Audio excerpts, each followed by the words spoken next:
US Congresswoman Marjorie Taylor Greene has announced she's resigning from Congress. Ms. Greene posted on social media about her resignation from the US House of Representatives, saying she will leave office on the 5th of January next year.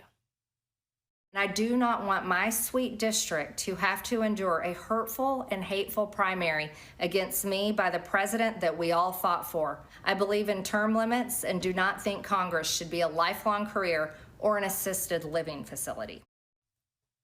The announcement comes just a few days after she locked horns with US President Donald Trump over the release of files related to the late pedophile Jeffrey Epstein.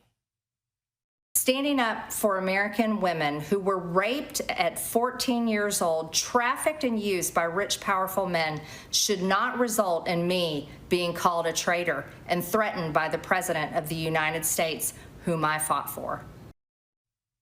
She also used the opportunity to take shots at the Republican Party. If I am cast aside by the president and the MAGA political machine and replaced by neocons, big pharma, big tech, military-industrial war complex, foreign leaders, and the elite donor class that can never, ever relate to real Americans, then many common Americans have been cast aside and replaced as well. President Donald Trump held a surprisingly chummy press call with the new mayor of New York, Zohran Mamdani. Sky News Washington correspondent Annalise Nielsen filed this report.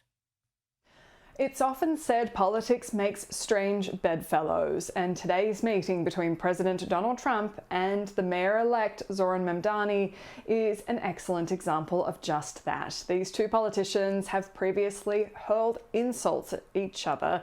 Donald Trump's called Mamdani a communist, Mamdani's called Trump a fascist, but today the two were very friendly. The reporting was that it was Mamdani who requested this meeting with Donald Trump at the White House, but the president was all too happy to oblige. There was a lot to discuss. Ostensibly, they talked about cost of living pressures. Mamdani's made a lot of very expensive promises to the people of New York, and it saw record turnout in the city, and some boroughs that were turning towards Donald Trump at the last election go back to Mamdani. But this time around, it seems like there must have been more on the agenda between the two, because they certainly had a lot of nice things to say about each other. Just days ago, you referred to President Trump as a despot who betrayed the country. You said you'd be his worst nightmare and accused him of having a fascist agenda.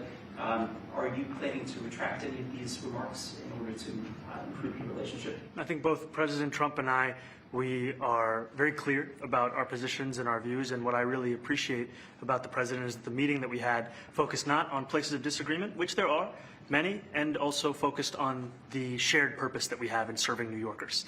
And frankly, that is something that could transform the lives of the 8.5 million people who are currently struggling under a cost of living crisis, with 1 in 4 living in poverty. And I've been called much worse than a despot, so it's not that insulting. Are you affirming that you think President Trump is a fascist? I've spoken about... That's okay, you can just say yes. Okay. All right. Okay? Yeah. It's easier. Yes. It's easier than explaining it. I don't mind. Politics in Washington, D.C. is known to be very transactional, and Donald Trump prides himself on being the deal maker. So it seems like there was some advantage, in his opinion, to making nice with Mamdani, but it doesn't mean it will necessarily last. We know Donald Trump has a tendency to turn if he thinks someone's taking advantage or not playing ball. So this is a friendly start, but who knows how it will end. At the same time, the House of Representatives, controlled by Republicans, passed a motion condemning the horrors of socialism, just as Mamdani, the self-declared socialist Democrat, landed in Washington, D.C. Annalise Nielsen, Sky News, Washington, D.C.